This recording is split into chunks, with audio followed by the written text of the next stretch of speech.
जय हिंद, नमस्कार फ्रेंड्स। ज्योति क्लासेस में आप सभी का एक बार फिर से स्वागत है। हेलो दोस्तों, कैसे हैं आप सभी? आई होप आप सभी बहुत ही अच्छे होंगे, स्वस्थ होंगे, स्टडी अपनी कंटिन्यू कर रहे होंगे। चलते हैं हमारी आज की मॉर्निंग की क्लास की तरफ। सभी को सुप्रभात, गुड मॉर्निंग। और देखते हैं आज के दिन क्या है कुछ खास। फ्रेंड्स, आज है हमारा 31 मार्च की हिस्ट्री एक बार देख लेते हैं 2-3 पॉइंट के माध्यम से। तो फ्रेंड्स, 1999 में डॉक्टर भीमराव अम्बेडकर को मरणोपरांत भारत रत्न से सम्मानित किया गया था। यानी कि आज के ही दिन 1990 में डॉक्टर भीमराव अंबेडकर को उनके मरने के उपरांत भारत रत्न से सम्मानित किया गया था। दूसरा पॉइंट देख लेते हैं। 1959 यानी कि 1959 में दलाई लामा भारत आए और 1774 यानी कि 1774 में भारत में डाक सेवा की शुरुआत हुई। यानी कि आज के ही दिन भारत में डाक सेवा की शुरुआत हुई। और साथ ही साथ फ्रेंड्स, आज के ही दिन हर साल हम क्या मनाते हैं? आज के ही दिन फ्रेंड्स हम हर साल एफिल टावर दिवस के रूप में मनाते हैं। यानी कि जो हमारा 31 मार्च है, इसको आज के दिन हम एफिल टावर दिवस के रूप में हम हर साल मनाते हैं। तो ये तो हमने जाना आज के हिस्ट्री के बारे में, यानी कि हमारे 31 मार्च को क्या है इसके बारे में हमने कुछ पॉइंट्स जाने। आई होप आपके ये सारे ही पॉइंट्स क्लियर हुए होंगे। अब चलते हैं हमारी आज की होम साइंस की क्लास की तरफ। जैसा कि आप सभी जानते हैं, हम कर रहे हैं हमारी होम साइंस की सीरीज, जिसमें हम कर रहे हैं क्लास 6 से 12 तक की पढ़ाई, जो कि हमारी कंटिन्यू चल रही है। और इसमें भी फ्रेंड्स हमारा क्लास 6 to 8 कंप्लीट हो गया। क्लास 9 भी आपका 1-2 दिन में ही फ्रेंड्स कंप्लीट होने वाला है। जी हाँ फ्रेंड्स, आपने सही सुना। क्लास 9 में ज़्यादा से ज़्यादा 1-2 क्लास में और मैं लूँगी।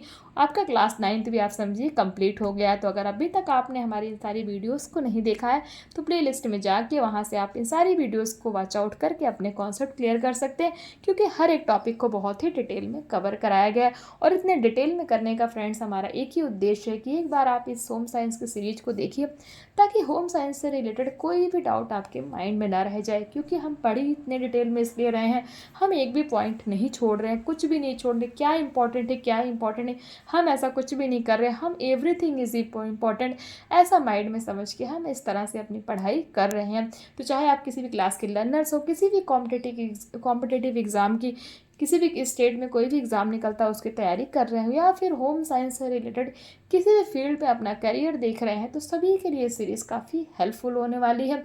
तो प्लीज़ फ्रेंड, अगर चैनल पर नए आए हैं तो चैनल को सब्सक्राइब करके बेल आइकन प्रेस कीजिए हमारे साथ इसी तरह से पढ़ाई करने के लिए। और इंटरेस्टिंग वे में जितना भी हम डिटेल में पढ़ रहे हैं, इस तरह से पढ़ने के लिए आप बेल आइकन प्रेस कर सकते हैं और जुड़ सकते हैं हमारे साथ। और साथ ही साथ फ्रेंड्स, इन वीडियोस को ज़्यादा से ज़्यादा अपने दोस्तों के साथ भी शेयर कीजिए, ताकि वो भी हमारी इस सीरीज का हिस्सा बन सके।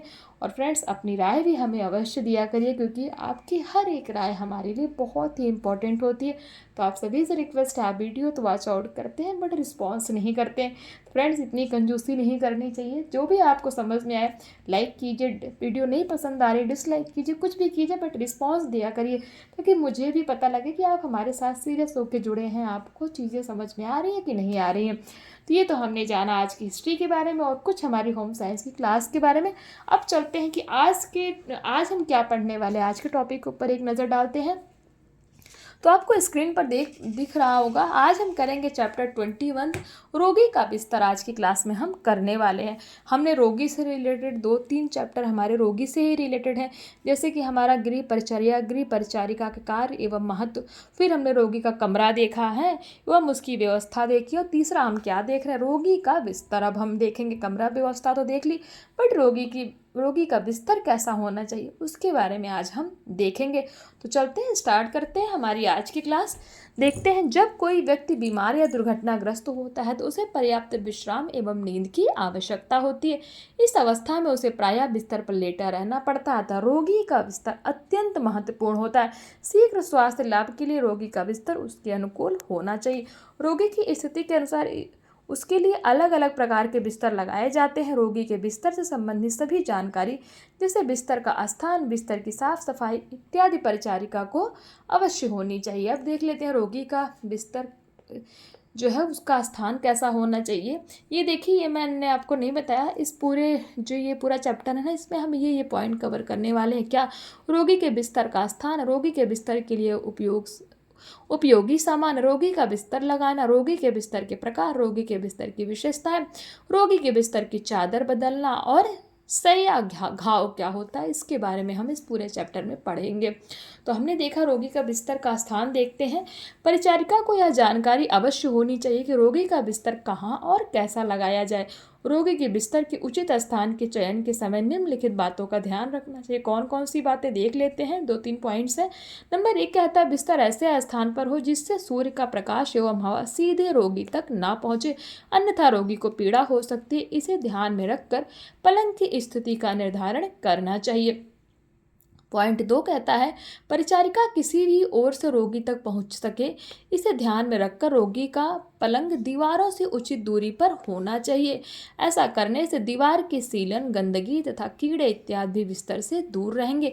पॉइंट 3 है रोगी का बिस्तर ऐसे स्थान पर होना चाहिए जिससे बाहर के शोर से उसके आराम में कोई रुकावट उत्पन्न ना होती है। तो हमने 2-3 पॉइंट जाने किसके बारे में, रोगी के बिस्तर के स्थान के बारे में। अब रोगी के बिस्तर के लिए उपयोगी सामान यानी कि जो रोगी का बिस्तर है उसमें कौन कौन से सामान का प्रयोग किया जा सकता है उसके बारे में देखते हैं। नंबर 1 है रोगी का पलंग यानी कि बेड।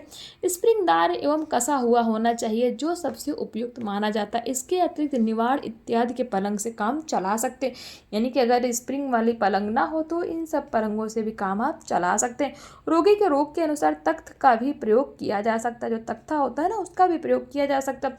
नंबर 2 रोगी के पलंग पर एक मुलायम आरामदायक गद्दा होना चाहिए जिसकी मोटाई लगभग 2 इंच हो। ध्यान रखें गद्दे की मोटाई कितनी होनी चाहिए, रोगी के 2 इंच। गद्दे का साफ सुथरा होना अत्यंत आवश्यक है। पॉइंट 3 गद्दे पर बिछाने के लिए एक मोटी दरी होनी आवश्यक है। पॉइंट 4 है दरी के ऊपर बिछाने के लिए 2 सफ़ेद चादर यानी कि बेडशीट होना चाहिए। पॉइंट 5 रोगी के पलंग हेतु मुलायम रुई या हवा वाला तकिया यानी कि पिलो होना चाहिए जो कि सॉफ्ट होता है। पॉइंट 6 रोगी के बिस्तर के लिए 2 ड्राई सीट होनी चाहिए जो सफ़ेद चादर की तरह होती है। पॉइंट 7 है रोगी को ओढ़ने के सामान मौसम के अनुसार होना चाहिए, यानी कि जो रोगी को ओढ़ने के लिए दिया जाता है, अगर सर्दी है तो ब्लैंकेट और रजाई होनी चाहिए, गर्मी है तो कोई कॉटन का बेडशीट होना चाहिए, तो जैसे चादर, रजाई या कंबल। आप ये देखिए यहाँ पे लिखा भी हुआ है। नेक्स्ट पॉइंट है हमारा रोगी के पलंग के बराबर चौड़ाई की तथा 1 मीटर लंबी रबड़ सीट या मोम जाने का कपड़ा होना चाहिए। आई थिंक आपको मेरी आवाज़ नहीं आ रही थी ना, वो हो गया था, रुक गई थी। नेक्स्ट है पॉइंट हमारा रोगी की विशेष परिस्थितियों के कारण उसका बिस्तर लगाने के लिए कुछ अन्य वस्तुएं आवश्यक होती हैं जैसे ब्रेड, क्रेडिल आदि। तो ये हमने कुछ पॉइंट्स जाने किसके बारे में, रोगी के बिस्तर के लिए उपयोगी सामान के बारे में। नेक्स्ट हम देख लेते हैं रोगी का बिस्तर लगाना कैसे। अब बिस्तर लगाना आपने सामान देख लिया, रोगी का बेड जो है वो कैसे स्थान पे होना चाहिए वो देख लिया। अब रोगी का बिस्तर लगाओगे कैसे उसके बारे में देख लेते हैं। नंबर 1 कहता है सर्वप्रथम रोगी का बिस्तर लगाते समय पलंग की लंबाई चौड़ाई देख ले, रोगी का पलंग अपेक्षाकृत ऊंचा होना चाहिए। पॉइंट 2 कहता है रोगी का बिस्तर लगाने के लिए पलंग का सर्वप्रथम दरी बिछानी चाहिए, यानी कि जब भी आप रोगी का बिस्तर लगाएं तो सबसे पहले उस पर दरी बिछाएं। दरी में सिकुड़न ना पड़े इसलिए उसे पलंग से बांध देना चाहिए। नंबर 3 तत्पश्चात दरी के ऊपर गद्दा बिछाया जाना चाहिए। पॉइंट 4 कहता है गद्दे के ऊपर साफ सुथरी सफ़ेद चादर बिछानी चाहिए। चादर को चारों ओर से गद्दे के नीचे दबा लेना चाहिए। इसके लिए सबसे पहले सिरहाने की ओर तथा उसके बाद फिर पैरों की ओर दबाना चाहिए। पॉइंट 5 है चादर के ऊपर रबड़ सीट या मोम जामे का कपड़ा बिछाना चाहिए ताकि बिस्तर गीला ना हो। पॉइंट 6 है रबड़ सीट या मोम जाने को एक छोटी चादर से ढक देना चाहिए।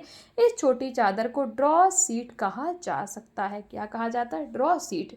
पॉइंट 7 है रोगी को मौसम के अनुसार ओढ़ने के लिए चादर, रजाई या कंबल देना चाहिए जिसे रोगी के बिस्तर पर पैरों की ओर तथा तह बनाकर रखना चाहिए। पॉइंट 8 है रोगी के सिर के नीचे रखने के लिए उसे एक आरामदायक मुलायम तकिया उपलब्ध कराना चाहिए। पॉइंट 9 है रोगी को कंबल ओढ़ते समय विशेष सावधानी रखनी चाहिए। कंबल को चादर के ऊपर इस प्रकार रखना चाहिए ताकि चादर से रहने की ओर कम से कम 50 से 20 सेंटीमीटर बाहर निकली रहे जिसे कंबल के ऊपर मोड़ा जा सके। इससे रोगी को कंबल चुभेगा नहीं, साथ ही कंबल गंदा होने से भी बचेगा।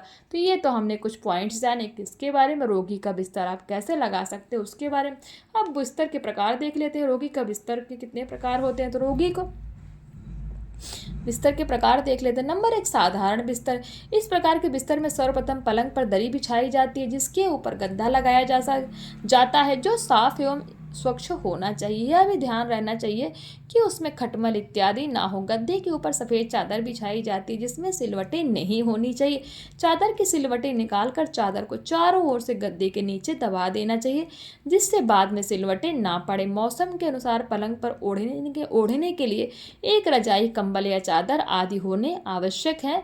सिर के नीचे लगाने के लिए एक मुलायम रुई या हवा का तकिया होना चाहिए, यानी कि जो पिलो होता है ना वो होना चाहिए। रजाई, कंबल या चद्दर को रोगी की छाती तक ढक देना चाहिए तथा इसे तीनों ओर से दबा देना चाहिए ताकि रोगी के इधर उधर होने पर वह खिसक ना पाए। तो ये हमने किसके बारे में जाना, साधारण बिस्तर किस तरह से होता है इसके बारे में जाना।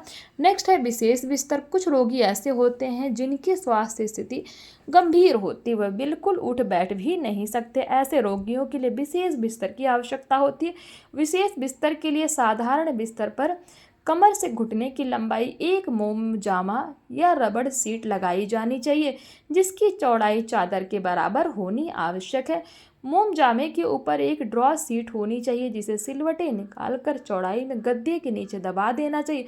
रोगी के मल मूत्र से बिस्तर गंदा न हो, इसी उद्देश्य से ड्रॉ सीट एवं मोम जामा बिछाने की आवश्यकता पड़ती है क्योंकि ड्रॉ सीट को बदलना आसान होता है। नंबर 3, ऑपरेशन वाले रोगी का बिस्तर किस तरीके से होना चाहिए। देखते हैं ऑपरेशन वाले रोगी का बिस्तर। ऑपरेशन वाले रोगी के बिस्तर के लिए विशेष बिस्तर के अतिरिक्त एक मोम जामे का टुकड़ा तकिए के नीचे लगा दिया जाता है ताकि रोगी के वमन की स्थिति में बिस्तर खराब ना हो। साथ ही एक तौलिए का टुकड़ा भी लगाना चाहिए। पलंग के नीचे एक किडनी ट्रे, चिलमची आदि वस्तुएं होनी चाहिए। अब देख लेते हैं पॉइंट 4, हड्डी टूटने वाले रोग का बिस्तर, यानी कि जब किसी व्यक्ति की हड्डी टूट गई तो उसका बिस्तर कैसा होना चाहिए। हड्डी टूटने वाले रोगी के लिए इसे विशेष बिस्तर की भांति लगाया जाता है। इस बिस्तर में पलंग के स्थान पर तख्त का प्रयोग या पलंग के ऊपर तख्ते लगाकर सख्त बनाया जाता है। रोगी द्वारा ओढ़ने वाले कपड़ों का वजन रोगी पर ना पड़े, इसके लिए बेड क्रेडिल, ध्यान दीजिएगा, बेड क्रेडिल आधार ढांचा का प्रयोग किया जाता है। पॉइंट 5 है जलने वाले रोगी का बिस्तर देख लेते हैं। इस बिस्तर को भी विशेष बिस्तर की ही भांति लगाया जाता है। इसमें बेड क्रेडिल का प्रयोग शरीर के जले हुए स्थान पर किया जाता है ताकि रोगी के ओढ़ने वाले कपड़ों का वजन जले हुए स्थान पर ना पड़े। पॉइंट 6, कंबल का बिस्तर। कुछ रोग ऐसे होते हैं जिनमें रोगी के शरीर को गर्म रखना आवश्यक होता है। इन रोगों में गठिया, हृदय रोग, जोड़ों का दर्द आदि प्रमुख है। इनके लिए कंबल का बिस्तर लगाया जाता है। इस प्रकार के बिस्तर में गद्दा बिछाने के पश्चात उसके ऊपर कंबल बिछाया जाता है तथा ओढ़ने के लिए भी कंबल दिया जाता है। तो ये तो हमने किसके पॉइंट्स देखे कि रोगी के बिस्तर के प्रकार किस तरह से होना चाहिए उसके बारे में हमने देखा, जिसमें हमने साधारण बिस्तर कवर किया, विशेष बिस्तर देखा, ऑपरेशन वाले रोगी का बिस्तर देखा, हड्डी टूटने वाले रोगी का बिस्तर देखा, जलने वाले रोगी का बिस्तर देखा और कंबल का बिस्तर। ये सारे ही पॉइंट्स हमने क्लियर किए। अब इन्हीं से रिलेटेड कुछ क्वेश्चन है। क्वेश्चन 1 कहता है रोगी के लिए सबसे उपयुक्त पलंग कैसा होता है। क्वेश्चन 2 कहता है पलंग पर सर्वप्रथम क्या बिछाना चाहिए। क्वेश्चन 3 कहता है ड्रॉ सीट एवं मोम जामा क्यों बिछाया जाता है। तो आई होप आपने इनका स्क्रीनशॉट ले लिया होगा। प्लीज़ इसको सॉल्व करने की कोशिश करिएगा। अब नेक्स्ट टॉपिक हम देखते हैं रोगी के बिस्तर की विशेषताएं क्या होती हैं। नंबर 1 है रोगी का बिस्तर मुलायम और आरामदायक होना चाहिए। नंबर 2, रोगी का बिस्तर स्वच्छ होना चाहिए। नंबर 3, रोगी के बिस्तर की धुलाई के बाद उन्हें कीटाणुजनक घोल के पानी से भिगोना आवश्यक, यानी कि जिससे ऐसे घोल के पानी में डालिए जिससे कीटाणु नष्ट हो जाए। नंबर 4 है रोगी का बिस्तर सप्ताह में 1 बार धूप में अवश्य डालना चाहिए। नंबर 5, चादर व तकिए आदि के कवर कम से कम 2 से 3 दिन में बदलने चाहिए। नंबर 6, रोगी का बिस्तर रोग के अनुसार ही लगाना चाहिए, जैसे ऑपरेशन वाले रोगी का बिस्तर, हड्डी टूटने वाले रोगी का बिस्तर आदि, यानी कि हम अलग अलग प्रकार के बिस्तरों के बारे में पढ़े ना, तो इस तरीके से लगाना चाहिए। अब देख लेते हैं दूसरा टॉपिक, रोगी के बिस्तर की चादर बदलना। तो रोगी के बिस्तर की चादर समय समय पर बदलना अत्यंत आवश्यक होता है। यदि रोगी का स्वास्थ्य अत्यंत खराब हो और वह उठ बैठ नहीं सकता तो चादर बदलना कठिन होता है। ऐसी स्थिति में चादर बदलने के लिए विभिन्न विधियां एवं प्रक्रिया अपनाई जा सकती हैं जो निम्नलिखित है। नंबर 1 है रोगी के बिस्तर की चादर बदलने में प्रयोग किए जाने वाला सामान, जैसे धुली हुई सफ़ेद चादर, ड्रॉ सीट तथा रबड़ सीट आदि को पहले ही लंबाई में मोड़कर पास में रखें, एक मेज पर एकत्रित कर लेना चाहिए। नंबर 2 है रोगी के बिस्तर की चादर बदलने हेतु गद्दे के नीचे दबे हुए सभी कपड़ों को निकाल देना चाहिए। नंबर 3 अब रोगी को करवट दिलाने हेतु कमर तथा पुट्ठों पर सावधानी पूर्वक अपने हाथ से सहारा देना चाहिए। नंबर 4 अब गंदे वस्त्र जो होते हैं रोगी के गंदे वस्त्रों को रोगी से दूर करके एकत्र किया जाना चाहिए। इस कार्य के लिए यदि 2 परिचारिका हो तो कार्य सुविधाजनक हो जाता है, क्योंकि एक परिचारिका इस समय रोगी को सहारा देती रहती है। नंबर 5 रोगी को उसी अवस्था में रखकर पुराने वस्त्रों को लपेटने के बाद इसी क्रम में नई चादर रबड़ सीट तथा ड्रॉ सीट की लंबाई में खोलना चाहिए। नंबर 6 अब रोगी को परिचारिका द्वारा दूसरी ओर करवट दिलानी चाहिए। उसके बाद शेष सैया पर चादरें आदि पूरी तरह बिछा देने चाहिए। नंबर 7 है सिलवटें आदि दूर कर चादर को गद्दे के नीचे दबा देना चाहिए। नंबर 8 रोगी के लिए ओढ़ने वाली चादर कंबल आदि को सबसे अंतिम में बदला जाना चाहिए। तो ये तो हमने कुछ पॉइंट्स देखे किसके बारे में, रोगी के बिस्तर की चादर किस तरीके से बदल सकते हैं उसके बारे में। अब सैया घाव क्या होता है देख लेते हैं। यदि व्यक्ति किसी गंभीर रोग से पीड़ित है या गंभीर रूप से दुर्घटनाग्रस्त हुआ है जिसके कारण वह उठ बैठ भी नहीं सकता और उसे निरंतर लेटे रहना पड़ता है, तो उसके शरीर पर विशेष प्रकार के घाव हो जाते हैं जिन्हें सैया घाव कहते हैं। आई होप सैया घाव आपका क्लियर हुआ होगा। इसके कारण क्या है, सैया घाव के कारण देखते हैं। इसका प्रमुख कारण बिस्तर से निरंतर लगने वाली रगड़ होती है। इस प्रकार के घाव निरंतर रगड़, नमी तथा करवट न बदलने के कारण हो जाते हैं। इन घावों में शरीर की त्वचा फट जाती है। यदि एक बार घाव हो गए तो इनके ठीक होने में काफ़ी अधिक समय लगता है तथा रोगी को अधिक कष्ट होता है। सामान्य रोगी की अपेक्षा विशेषता मधुमेह के रोगी को ये घाव ही हो जाते हैं, यानी कि जो मधुमेह का रोगी होता है। अब देख लेते हैं सैया घाव से बचाव के लिए उपाय क्या किए जाते हैं, देखते हैं। नंबर 1 रोगी के बिस्तर से सिलबट्टे निकालते रहना चाहिए। नंबर 2 रोगी के शरीर पर टेल्कम पाउडर छिड़कते रहना चाहिए। नंबर 3 घावों को साबुन के झाग से धीरे धीरे मलना चाहिए। तत्पश्चात स्वच्छ जल से धो देना चाहिए। साथ ही घावों पर स्प्रिट लगाकर जिंक या बोरिक पाउडर लगाने से आराम मिलता है। नंबर 4 है सैया घाव से बचाव के लिए विशेष प्रकार के गद्दों का प्रयोग किया जा सकता है। नंबर 5 रबर का हवादार गद्दा या बिस्तर के नीचे भेड़ की खाल बिछाने से लाभ होता है। नंबर 6 सैया घाव से बचाव के लिए नालीदार गद्दों में, यानी कि जो नलीदार गद्दे होते हैं, गद्दों में पानी भरकर उस पर चादर बिछाकर रोगी को लिटाया जा सकता है। देखिए नालीदार लिखा है, नाली नहीं नलीदार होगा फ्रेंड्स। 7वां पॉइंट है हमारा कुछ अन्य प्रकार के गद्दों में विद्युत द्वारा वायु के आने जाने की व्यवस्था को नियंत्रित किया जाता है। इन गद्दों के प्रयोग से रोगी निरंतर रगड़ से बच सकता है। तो ये हमने कुछ पॉइंट्स देखे किसके बारे में, सैया घाव से बचाव के लिए हम क्या क्या उपाय कर सकते हैं उन्हीं के बारे में। अब इन्हीं से रिलेटेड कुछ क्वेश्चन आंसर्स हैं, एक बार देख लेते हैं। क्वेश्चन 1 कहता है रोगी के बिस्तर की चादर बदलने में क्या सामान्य प्रयोग, यानी कि कौन से सामान का प्रयोग किया जाता है। क्वेश्चन 2 कहता है सैया घाव क्यों होते हैं। क्वेश्चन 3 सैया घाव से बचाव के लिए किस प्रकार के गद्दे का उपयोग करना चाहिए। सैया घाव हमने अभी पढ़ा ना, आई होप सैया घाव आपको क्लियर हो गया होगा। और प्लीज़ इनका स्क्रीनशॉट भी आप साथ साथ में ले लीजिए, क्योंकि ये क्वेश्चंस आपके लिए बहुत इंपॉर्टेंट है। तो मैं बार बार कहती हूँ कि प्लीज़ क्वेश्चन आप इसको चाहे स्क्रीनशॉट ले लीजिए या फिर आप इसको नोट डाउन करके जब भी आप वीडियो देखते हैं, वीडियो देखने के बाद आप क्वेश्चन को सॉल्व करने की कोशिश किया करिए, ताकि आपको ये सीरीज़ के साथ जुड़ने का बेनिफिट दिखे है। जब आपसे क्वेश्चन सॉल्व होंगे दैट मीन्स आपको सीरीज समझ में आ रही है, यानी कि जो भी हम टॉपिक पढ़ रहे हैं वो आपको अच्छे से समझ में आ रहा है। अगर क्वेश्चन सॉल्व नहीं हो रहे हैं तो आपको टॉपिक समझ में नहीं आ रहा है, प्लीज़ अपना एनालिसिस आप खुद किया करिए। तो ये था हमारा चैप्टर 21 जो कि हमारा कंप्लीट हो गया है। और ये देखिए अब ये है अध्याय 1 नज़र, और इसके कुछ क्वेश्चन आंसर्स हैं फ्रेंड्स हमारे, जिसको हम करेंगे हमारी नेक्स्ट क्लास में। और इसी के साथ आपको मैं एक बात बताना चाहती हूँ जो कि बहुत खुशी की बात है, हमने हमारा क्लास 9th कंप्लीट कर लिया है। जी हाँ फ्रेंड्स, इसी के साथ हमारा क्लास 9th भी इसी चैप्टर के साथ कंप्लीट होता है। अब हम एक क्लास और करेंगे जिसमें करेंगे हम इस चैप्टर से रिलेटेड कुछ क्वेश्चन आंसर्स की प्रैक्टिस।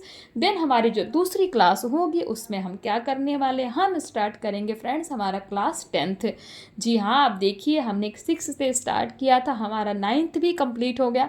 अभी हम पहुंचने वाले हैं क्लास 10th में, ऑलमोस्ट पहुंच ही गए, क्योंकि हमारी एक ही क्लास और बचती है क्लास 9th की। उसको करने के बाद हमारा जो है क्लास 10th स्टार्ट हो जाएगा। तो आप सभी का बहुत सपोर्ट रहा, आप सभी ने सपोर्ट किया, और मुझे जो है बहुत अच्छा लगा कि हमने इतना मतलब 6th to 9th कंप्लीट कर लिया है इतने कम समय में। हाँ, तो चलिए मिलते हैं हमारी नेक्स्ट क्लास में। तब तक के लिए जय हिंद, नमस्कार। हंसते रहिए, मुस्कुराते रहिए, एक दूसरे की हेल्प करते रहिए, और हमारे साथ जुड़ने के लिए फ्रेंड जाते जाते ना चैनल को अवश्य सब्सक्राइब करके जाइए, बेल आइकन पे प्रेस कीजिए, जिससे जब भी वीडियोस अपलोड हो आपके पास नोटिफिकेशन जुड़े और आप हमारी सीरीज के साथ जुड़ सकें। धन्यवाद।